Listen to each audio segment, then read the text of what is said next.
after I signed up for your course, I was like, fuck, I don't even know shit about this guy. I'm going to look into him more now.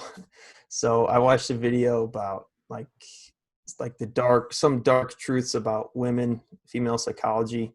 And then you were talking about the red pill and Rollo Tomasi. So I'm like, oh, okay, this guy has an understanding of the red pill.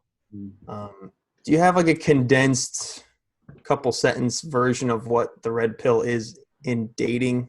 First thing about red pill is that like there are some similarities across people who preach the red pill, but one of the biggest things you'll notice if you get into it long enough, there's a lot of differences in the spectrum of like beliefs behind women and what it means to be dating. Because like on one end of the spectrum, you'll see red pill is just basically about improving yourself, and that's like the positive aspects of red pill, like focus on self-development, right?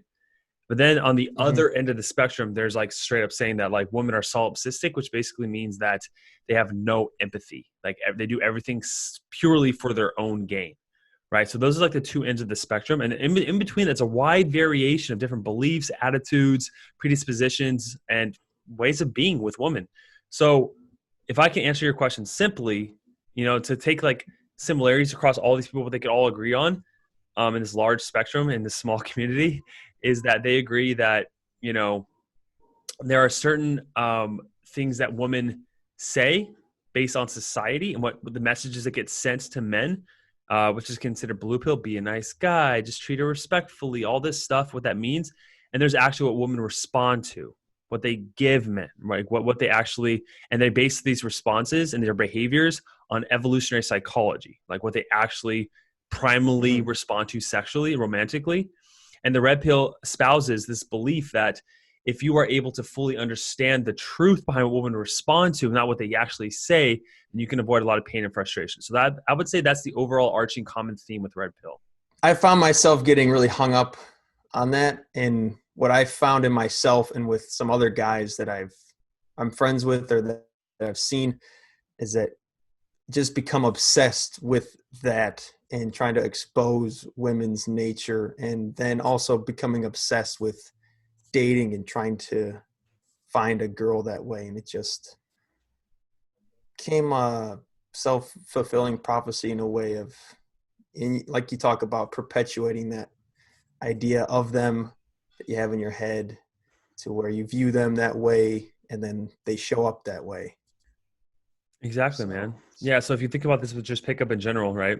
When you look at this, let's say people in the pickup community before red pill was huge, they would say like, oh man, like women will go home with a guy even if they have a boyfriend, right? That's a belief, right? So what happens is that, if you look at someone who like does a whole night of pickup and he ends up going home with a girl that has a boyfriend, what you don't see is that the first 20 girls that rejected him, maybe 10 of them had a boyfriend, right? But they're saying no, but the 11th went home with me. So therefore, girls go home with guys that have boyfriends and they have boyfriends. You see how that works? But like they didn't recognize that maybe the first 11 girls that rejected them, they didn't reject them because the girl sometimes uses the boyfriend excuse when she doesn't have a boyfriend, or sometimes she rejects a guy because she has a boyfriend, but she doesn't say so. You see what I mean? And so a lot of these guys in the, their filter of perception is like, oh, I got a girl that has a boyfriend, therefore girls go home with guys that have boyfriends. But they didn't recognize that maybe 10% of girls go home. And that girl that went home with you, she's on the out with her boyfriend. She just found out that her boyfriend is probably talking to some other girl. I mean, I've slept with girls with boyfriends, unfortunately, in the past. I admit it, and I'm ashamed to say it's like I shouldn't do that. Neither should anyone. Like, there's enough girls out there. You don't need to date a girl with a boyfriend. It's kind of an ego trip. Yeah. But every time I did, I found out that like literally the girls about to break up with that guy. And so that's just one example of many that like the red pill puts this filter over their mind, of their perception, to really kind of garner a worldview that kind of fits their narrative, which helps reduce future potential trauma. And this is where it's all coming from. I made a video about, I basically talk about a concept of she's not yours, it's just your turn. Have you heard of that? Yeah, for sure. It's the perception that you don't own the woman, that she will not be loyal to, that she can leave you like that, right? Let's look at this. Let's look at this one belief to kind of use it as an idea for the whole macro belief of every belief in red pill. So like she's not yours, it's just your turn. So if you look at any videos of topics of guys talking about this, it's basically like, yeah, guys, she'll leave you for a better guy. Like if you don't stay up on your shit, that she's going to leave you for the higher value guy, right? Okay. Does that happen? Fucking, of course. Of course. Right? Yeah, Yeah, for sure. hypergamy. Right. Do men leave women when they get fat? Sometimes. Sometimes. Yeah. Just like some women leave Yeah. men when they lose their job, right? There's Yeah. shitty people out there, but it's not like they're taking the fact that it's happened to them, trauma, like, oh, this happened to me. Now I'm going to go find literally studies and examples and everything to confirm my pain, right? To avoid Yeah. this happening again, this pain. That's what's happening in the whole red pill. If you look at every single guy that's been in the red pill, every single one, Luke, they've had immense pain in the romantic context. Yeah. That's how they come to it. 100%. We can't ignore Yeah. that statistic. We can't ignore that does influence the way they see the world, the way they perceive the world, right?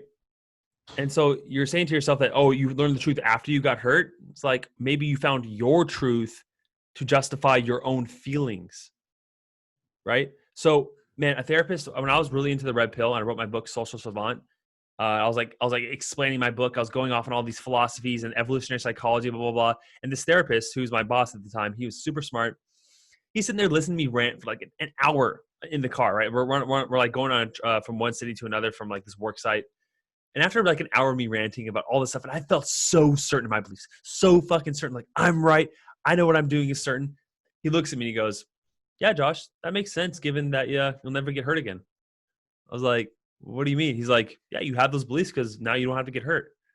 I was like, wait, no, wait, what? Like it rattled me, dude. And it's like, it's true, man. Like Hmm. women do the same thing with men, right? All men are cheaters. What do they find? I used to like to help red pill guys a lot and MGTOW and incel videos and like all this stuff. But I'm at the point now, Luke, where it's like you can't force someone to drink water, like, drink water when you take them there and show them. And so I'm kind of done trying to help those guys. It sucks because I have a strong passion to help them because I could see how I was there until I learned my master's in psychology and all these truths about like human psychology and needs and love and all this stuff. But you can't force someone to change. So Now, like quitting porn and getting into spiritual stuff, what I see, like the red pill in dating has such a tunnel vision that like exposing the truth in just this one area.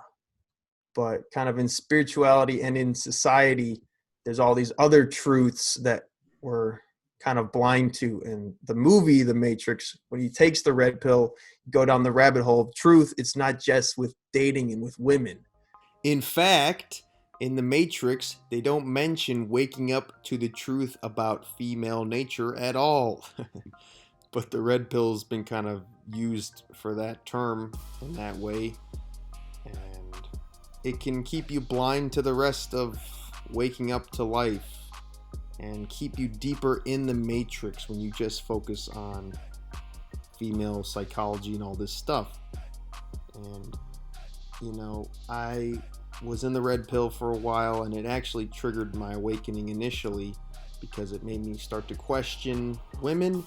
And later, once I gave up that whole racket, I began to wake up to the rest of life. And now I'm in a place where I can really appreciate women and their psychic abilities and their compassion and love and energy and all that stuff.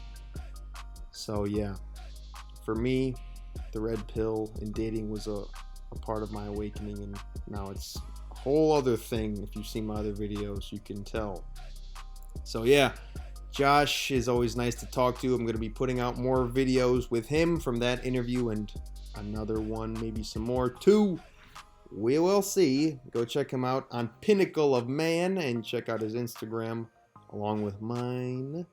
And thanks for watching, guys. Like, comment, and subscribe, and I'll talk to you all later. Peace.